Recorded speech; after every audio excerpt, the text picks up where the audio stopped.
Assalomu alaykum va rahmatulloh. Bugun bepul arab tili darslarimizning 9-qismi. Yodingizda bo'lsa kerak, o'tgan darsimizda aniqlik va noaniqlik belgilarini bir-biridan farqi va ularning misollarda kelishini batafsil ko'rib chiqqandik. Bugun darsimiz davomida kitobimizning 15-sahifasidagi mashqlarni birgalikda bajaramiz. Darsni boshlashdan oldin silsilaviy darslarimiz sizga ma'qul kelayotgan bo'lsa, videoga like bosing va izohlar qismida o'z fikrlaringizni yozib qoldiring. Tayyor bo'lsangiz darsni boshladik. Birinchi mashqda bizga misollar berilgan. Lekin ularning harakatlari olib tashlangan. Biz o'sha misollarga to'g'ri harakat berish orqali o'qishimiz kerak. Misollarga kirishdan oldin bir muhim jihatni daftarimizga yozib olaylik. Ya'ni biz o'tgan darsimizda aniq ismlar va noaniq ismlarni o'rgangandik va bu qoidani o'zbek tilida o'xshashi yo'q degandim.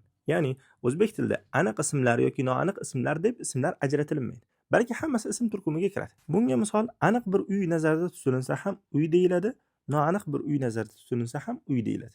Lekin bu qoida arab tilida mavjud edi. Biz arab tili grammatikasini o'rganayotgan vaqtimizda o'zbek tilida o'xshashi bo'lmagan qoidalarni ayni arab tilidagi nomlanishi bilan o'rganib olishimiz zarur. Ayni shu qismini daftarimizga yozib olaylik. Ya'ni biz aniq ismlar degan vaqtimizda arab tilida xuddi shu qoidani ma'rifa deb nomlaydi. Ya'ni biz mohiyatini o'zbek tilida tushunib oldik. Endi keling, buni arab tilidagi nomlanishini ham o'rganib olamiz. Ya'ni aniq ismlarni nazarda tutayotgan vaqtimizda arab tilida ma'rifa deyilar ekan. Endi noaniq ismlar nazarda tutilayotgan vaqtida nakira deb nomlab qo'yilar ekan. Tushunarli bo'ldi-ya? Ya'ni biz faqatgina nomlanishini arabiy shaklda o'rganib olsak kifoya qiladi. Endi esa bu qoida yodimizda yaxshiroq qolishi uchun misollarni o'qiyotgan vaqtimizda tagiga arabiy nomlanishini ham yozib ketamiz. Aniq bir ismni ko'rsak, tagiga ma'rifa deb yozib qo'yamiz. Noaniq bir ismni ko'rsak, tagiga nakira deb yozib qo'yamiz. Birinchi misol masjid. Endi biz bunga harakat qo'yishimiz kerak. Ya'ni bunga alif lam kirmaganligi uchun nima qilamiz? Oxirgi harakatini tanvinli qo'yamiz. Ya'ni masjidun shaklda o'qiymiz va tagiga yozib qo'yamiz. Noaniqlik belgisi qo'shilganligi uchun nakira deb yozib qo'yamiz. Tushunarli bo'ldi-ya? Ya'ni bu bir noma'lum bir masjid. Qandaydir bir masjid degan ma'noni ifodalaydi. Keyingi misol, bu misolimizdan oldin alif lam turgan ekan. Demak, biz buni al shaklda boshlaymiz. Al masjidu. Nima sababdan oxirgi harakatini bommali qildik? Chunki tanvin olib tashlanganligi uchun. Ya'ni alif lam kirgan vaqtida oxirdagi tanvin nima qiladi? Tushib qoladi. Biz bu ismni nima qilamiz? Ostiga arabiy nomlanishini, ya'ni ma'rifa deb yozib qo'yamiz. Ya'ni aniq bir masjid, ma'lum bir masjid degan ma'noni ifodalaydi. Navbatdagi so'z. Buni o'zingiz topishga harakat qiling. Alif lam qo'shilganligi uchun oxirini tanvinsiz o'qiymiz. Ya'ni al-ma'u shaklda. Demak, bu aniq ism, ma'lum bir suv degan ma'noni ifodalaydi. Shuning uchun ostiga nima deb yozib qo'yamiz? Ma'rifa deb yozib qo'yamiz. Navbatdagi misol. Bu misolimiz alif lamsiz holatda. Ya'ni buni oxirini qanaqa o'qiymiz? Tanvinli, ya'ni ma'un shaklda o'qiymiz. Va bu noaniq bir suv degan ma'noni ifodalaydi. Va ostiga nakira deb yozib qo'yamiz. Keyingi misol. Bu misolimiz alif lam bilan turibdi. Demak, bu ma'rifa ism al-baytu shaklda o'qiymiz. Ma'lum bir uy degan ma'noni ifodalar ekan. Endi keyingi misolga o'tamiz. Ko'rayotgan misolimizni oldidan alif lam qo'shilmagan. Shu sababli oxirini tanvin bilan o'qiymiz. Ya'ni babun nakira holatda qandaydir bir eshik degan ma'noni ifodalaydi. Navbatdagi misolimizga qaraymiz. Bu misolimizdan oldin alif lam yo'q. Shu sababli tanvin bilan o'qiymiz. Qalamun qandaydir bir qalam degan ma'noni ifodalaydi. Tagiga nakira deb yozib qo'yamiz. Keyingi misol. Bu misolimizning oldidan alif lam qo'shilgan. Demak, bu ma'rifa ism. Al-qalamu shaklda o'qiymiz. Ma'lum bir qalam, ya'ni aniq bir qalam degan ma'noni ifodalaydi. Va ostiga ma'rifa deb yozib qo'yamiz. Keyingi misol. Bu misolimizning oldidan ham alif lam keldi. Bu misolimiz ham ma'rifa. Buni tagiga ma'rifa deb yozib qo'yamiz. Va bu ma'lum bir kuchuk degan ma'noni ifodalaydi. Tushunarli bo'ldi? Endi keyingi misolga o'tamiz. Bu misolimizning oldidan alif lam kelmadi. Demak, tabiiyki bu tanvin bilan o'qilinadi.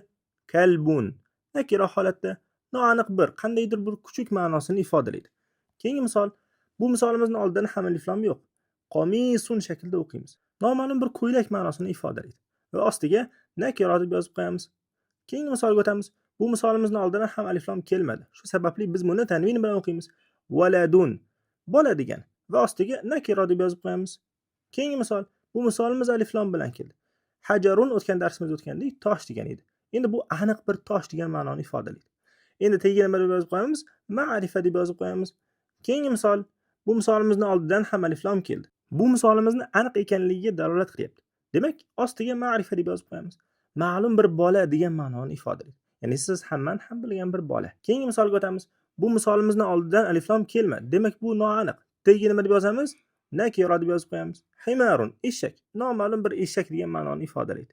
Endi bu-chi? Oldidan alif lam keldi. Siz ham men ham bilgan bir eshak haqida gap ketyapti.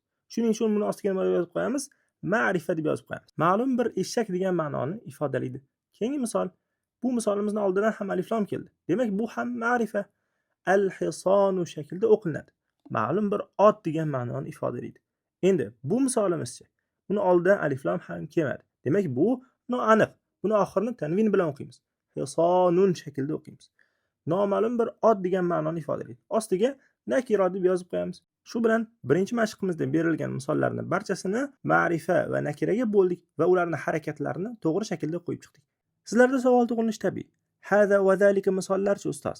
Bu ma'rifami yoki nakrami degan. Keling, men bu savolga sizga qiyosiy shaklda javob beraman. Hada va zalika misollari bu ismi ishora. Hada yaqinni ko'rsatadigan ismi ishora, zalika uzoqni ko'rsatadigan ismi ishora. Endi qaranglar. Hada va zalikani ishlatayotgan vaqtimizda biz qolgan narsalarning ichidan qo'limizni ko'rsatib falon narsa yoki bu narsa deb nima qilamiz? Ajratamiz, to'g'rimi? Ya'ni qolgan narsalarning ichidan uni ajratamiz va o'sha narsa nima bo'lib qoladi? Bizga ma'lum holatga o'tib qoladi. Demak, hada va zalika ismlari biz ko'rsatayotganligimiz uchun ma'rifa holatiga o'tib qoladi. Va bu hada va zalika misollari doimo aniq holatida, ya'ni ma'rifa holatida ishlatiladi.